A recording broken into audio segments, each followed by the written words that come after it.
Baba, Golca, Artoş, Kaşka, Üçdiyar'ın biz demettik balları atanızın gibi koşulmayı kılıvatkan emgeklerden pəkrini kitip ahır yamayılı kırptı bular. Kamagan eskilik, katıllık, baskılçılık, ahırçılıkla hemizde kılıp kol gelinip bulanı it çıkıp ölüptandı. Çokum atmış bomurudek işkende. Üçünü tuğuz koyup tehliken bizlerini et atımız. Her bir sonra 1500 so'mdan o'q pul to'laydi. Hayran qapti bor. O'lib olsakmi o'zimizning pulini o'shtaq setib olmizmi? Bular endi o'q pulni shu ota-onasi hech kimda ololmaydi. Lekin o'rgida yuzi yo'q. Ota-onasi meshaga turg'izayotgan bular. Oxiri yana g'o'lchilar poycha o'radiga yashaydi telefonni qo'liga kelib dadasi telefon qilgan bu. Ya dadi dedi ki dadasi, dada demek.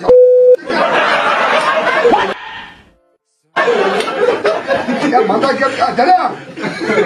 Yine ete atmak işte. Oo yaman kolumdan boktu ha. Ok puluğa dada, ok puluğa 1500 so'm to'laymiz ki. 3000 so'm ata yensek ishqi boy atdı.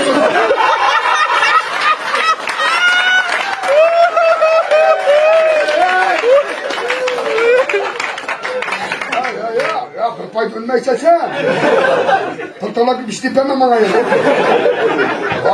Apa ağız koşulmay. Apol derim sen. Ben bana fikrim şeydi. Ben bana. İşkinciler Kaşkaya diyardık sonra dikeliyordu. O ilişkilerden. Ay dişim ağır. Teşla. Kalın bol derim.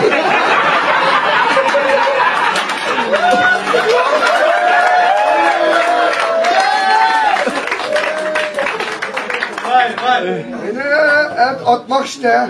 Tatlısı çıktı o. Çıktı et hadi koy. Şu ok buluğu pişman 500 koydaydı adam tatlısı.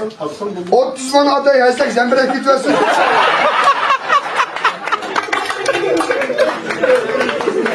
Lan yapma ya silah hiç man kalmasın. Boladı.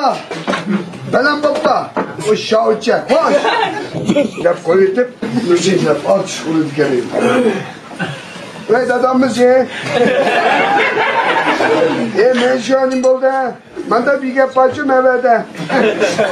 İşte hemen soğudu kılatıktım demiş de. Beni et atmak işte. Hoy belen baba koş. Ok puluğu pişman ben şükredeydi adam çıkardı. Pulunu Allah'tan bir Pulundan gibi bırakamayız. Ok puluğu pişman ben şükredeydi atıkan iş yok. Seni atmayıp bıçaktık versin bana. Ya elimizi attı demez mi? Ondan sonra kalın şirteydi buna kadar. Kandan işimiz kalın ne? Seni aldın çınını attı da. Beni aldın bir kaşıkalık bana attı de. He bana aşağı atırga vakti de aldırtır oldu.